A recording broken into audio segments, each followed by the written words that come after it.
Students, स्वागत है आप सभी का आपके इस YouTube channel AVM science academy में। आज हम लोग 9th क्लास के साइंस चैप्टर जो 4 पढ़ रहे थे, है ना, परमाणु की संरचना। ठीक है, उसी सीरीज को आगे बढ़ाते हुए आज हमारा जो टॉपिक है क्या है, बोर्स का परमाणुक मॉडल। हम लोगों ने, है ना, थॉमसन का परमाणुक मॉडल और रदरफोर्ड का परमाणुक मॉडल पिछले के वीडियोज में पढ़ रखा है। तो जितने भी स्टूडेंट्स नए हैं वो मेरे पीछे इसके वीडियोस को ज़रूर देखें, है ना। तो क्या है, बोर का परमाणुक मॉडल, है ना। ठीक है, तो बोर जो है, नील्स बोर, वो रदरफोर्ड के ही, है ना, जो परमाणुक मॉडल था उसी को फिर से अच्छे से एक्सप्लेन किया। ठीक है, और क्या बताया कि इलेक्ट्रॉन केवल कुछ ही निश्चित कोश में घूम सकते हैं जिन्हें इलेक्ट्रॉन का विविक्त कोश कहा जाता है। मतलब रदरफोर्ड ने बताया कि जो इलेक्ट्रॉन है ना, वो जो आप देख रहे हैं ना, ये रिंग है ना, ये इलेक्ट्रॉन के घूमने का कक्ष है, कोश है। ठीक है, जब इलेक्ट्रॉन इस विविक्त कोश में घूमते हैं तो उसकी ऊर्जा विकृत नहीं होती है। किसकी ऊर्जा विकृत नहीं होती है? विकृत मतलब निकलना, किसकी? इलेक्ट्रॉन की। मतलब जब इलेक्ट्रॉन इस कोश में घूमता है ना, तो कोई भी एनर्जी लॉस नहीं होता, कोई भी ऊर्जा का क्षय नहीं होता है। जबकि रदरफोर्ड ने क्या बताया था कि जब भी इलेक्ट्रॉन जब घूमता है तो उसका एनर्जी कम होता जाता है और फाइनली वो नाभिक में जाके गिर जाता है। ठीक है, तो वो कमी थी रदरफोर्ड की, है ना, इसीलिए तो बोर चचा आए हैं, है ना, उन कमियों को दूर करने के लिए। आगे है, इन कोशों को या कक्षों को, है ना, ऊर्जा स्तर इंग्लिश में एनर्जी लेवल भी कहते हैं। ठीक है, तो इलेक्ट्रॉन, है ना, इन्हीं कोशों में घूमते हैं, तो इन कोशों का ना अलग अलग नाम दिया गया है। ठीक है, तो पहला कक्ष को के, दूसरा कक्ष को एल, तीसरा कक्ष को एम और चौथा कक्ष को एन, है ना। के एल एम एन इससे भी डिनोट करते हैं, या फिर 1 2 3 लिख करके भी क्या करते हैं, इन कक्षों को बताते हैं। ठीक है, तो अब बात है कि इन कोशों में, है ना, इन कक्षाओं में अधिकतम कितने इलेक्ट्रॉन घूम सकते हैं या फिर रह सकते हैं। ठीक है, तो आगे चलते हैं हम लोग आगे की टॉपिक में, है ना। तो जो टॉपिक हमारा, विभिन्न कक्षाओं में इलेक्ट्रॉन कैसे वितरित होते हैं, मतलब ये जो अलग अलग कक्ष है इसमें इलेक्ट्रॉन का वितरण कैसे कैसे होता है। ठीक है, तो इसके लिए कुछ नियम्स हैं, है ना, जो मैं आपको पढ़ के अच्छे से एक्सप्लेन करता हूं, है ना। पहला है, किसी कक्ष में मौजूद इलेक्ट्रॉनों की अधिकतम संख्या 2n का स्क्वायर, है ना, जहां n कक्ष की संख्या है। 2n का स्क्वायर मतलब किसी कक्ष में कितना इलेक्ट्रॉन रह सकता है, वो किस सूत्र से हम लोग को पता चलेगा? ये 2n का स्क्वायर से। n क्या है? तो कक्ष की संख्या है, जैसे 1 2 3 4 है ना, ये n वाला है ना। तो चलिए हम लोग k के लिए निकालते हैं, k में कितना रह सकता है। तो जो फॉर्मूला है 2n का स्क्वायर, 2 है ना, n का स्क्वायर, तो n बराबर k किसका? 1 का, तो 1 का स्क्वायर। ठीक है, तो क्या हो जाएगा, 2 गुने 1 का स्क्वायर तो 1, यानी कि 2। मतलब k में अधिकतम कितना इलेक्ट्रॉन रह सकता है? 2 इलेक्ट्रॉन। ठीक है, फिर l के लिए, है ना, 2n का स्क्वायर, तो n की जगह में यह 2, है ना, 2 का स्क्वायर यानी कि 2 इंटू और 2 का स्क्वायर 4, तो 2 4 जा 8, मतलब 8। दूसरा कक्षा में कितना इलेक्ट्रॉन रह सकते हैं? 8। के बाद m में चलते हैं, है ना, m, तो 2n का स्क्वायर 2n, यानी कि ये तीसरा वाला है 3, तो 3 का स्क्वायर। ठीक है, तो 2 गुने 3 का स्क्वायर 9, यानी 18। ठीक है, यानी m कक्ष में अधिकतम कितने इलेक्ट्रॉन रह सकते हैं? 18। फिर n की उसी तरह n के बारे में, n कक्ष के लिए, ठीक है, तो 2, है ना, n के लिए कितना? 4, तो 4 का स्क्वायर, तो 2 गुने 4 का स्क्वायर 16, 16 दूनी 32, यानी कि n कक्ष में अधिकतम कितने इलेक्ट्रॉन रख सकते हैं? तो 32। ठीक है, फिर क्या बोल रहा है दूसरा नियम, है ना, कि बाह्यतम कोश में विद्यमान इलेक्ट्रॉन की अधिकतम संख्या 8 हो सकती है। ठीक है, कोई भी, है ना, कोई भी यहाँ पे इलेक्ट्रॉन जब आएगा कोई भी परमाणु का, ठीक है, तो जब इलेक्ट्रॉन्स भरेंगे, ठीक है, उसके बाद जो भी रेस्ट बचेगा तो बाह्यतम कोश में जो रहेगा अधिकतम 8 ही रहेगा, ठीक है, 8 से ज़्यादा नहीं रहेगा, ठीक है। फुलफिल हो जाए तो कोई दिक्कत नहीं, बट अगर फुलफिल नहीं हो रहा है, पूरा नहीं भर रहा है, तो बाह्यतम कोश में अधिकतम कितना रहेगा, 8 ही रहेगा, ठीक है।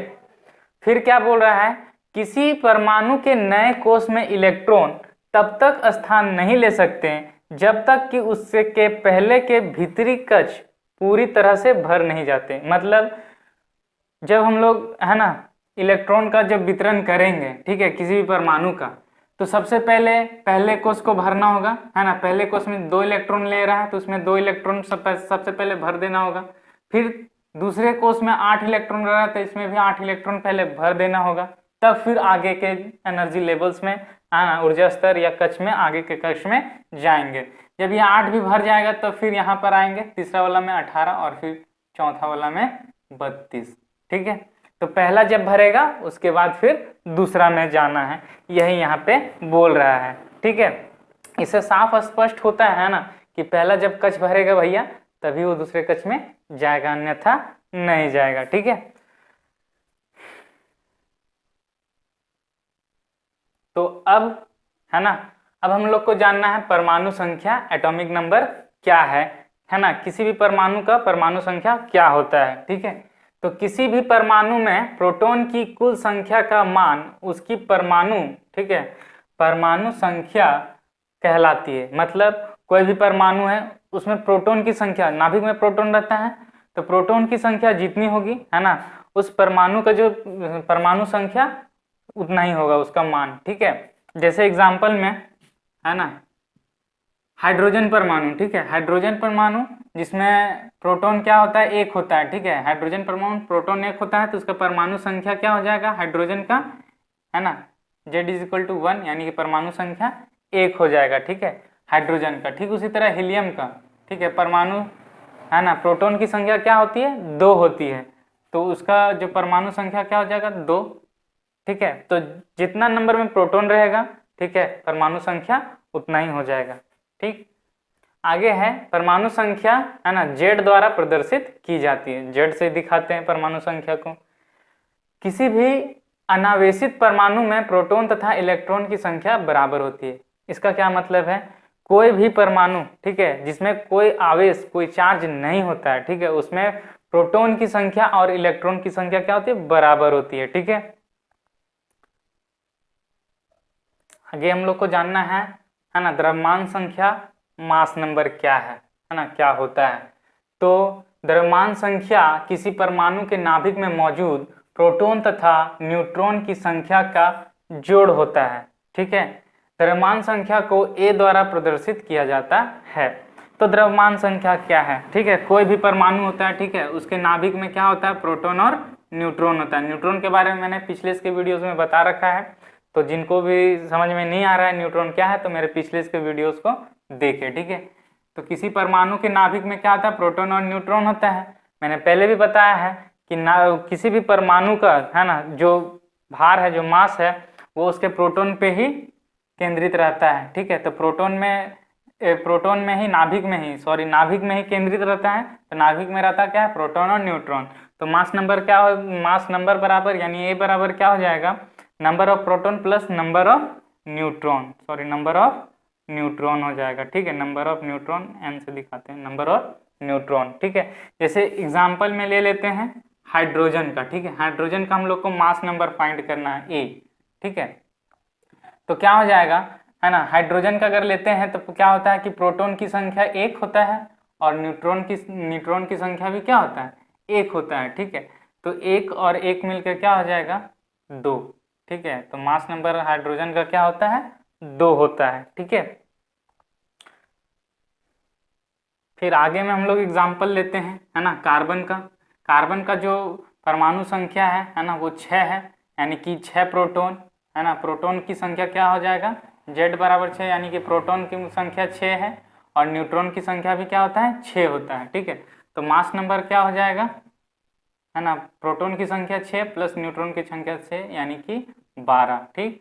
फिर एक और ले लीजिए, है ना, एल्यूमिनियम का ले लीजिए, एल्यूमिनियम का, तो, है ना, परमाणु संख्या है ना क्या है इसका 13 है, यानी कि प्रोटॉन की जो संख्या है वो 13, ठीक है, और न्यूट्रॉन की संख्या, ठीक है, ये क्या हो जाएगा, देखो ये हमारा 14 हो जाएगा। देखो क्या है, किसी परमाणु में है ना न्यूट्रॉन की संख्या है ना वो प्रोटॉन की संख्या से अलग होता है, एक कम या एक ज़्यादा होता है, ठीक है।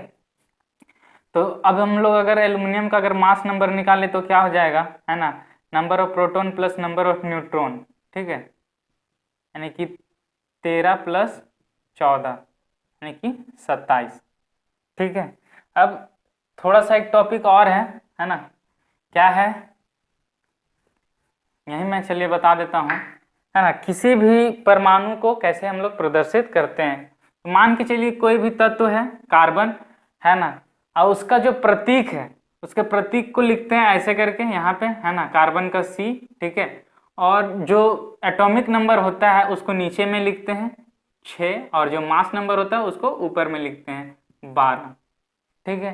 फिर अगर मान के चले अभी एल्युमिनियम का लिखेंगे, एल्युमिनियम का, तो अभी हमने देखा है ना इसका परमाणु संख्या क्या 13, और मास नंबर है ना, मास नंबर क्या 27, तो यहाँ लिख देंगे, ठीक है, कोई प्रॉब्लम है कि नहीं। एगो अगर ऐसा ही मान के चलिए x कोई भी है ना, कोई भी है, तो ये x है और इसके ऊपर में हम लोग लिखेंगे मास नंबर और नीचे में लिखेंगे ये एटॉमिक नंबर, ठीक है। तो आज का क्लास यहीं तक, कल हम लोग है ना कैसे इलेक्ट्रॉन का वितरण होता है उसके बारे में मैं बताने वाला हूँ, ठीक है। तो इसके बाद का जो भी है वो बहुत ही इम्पोर्टेंट होगा, ठीक है।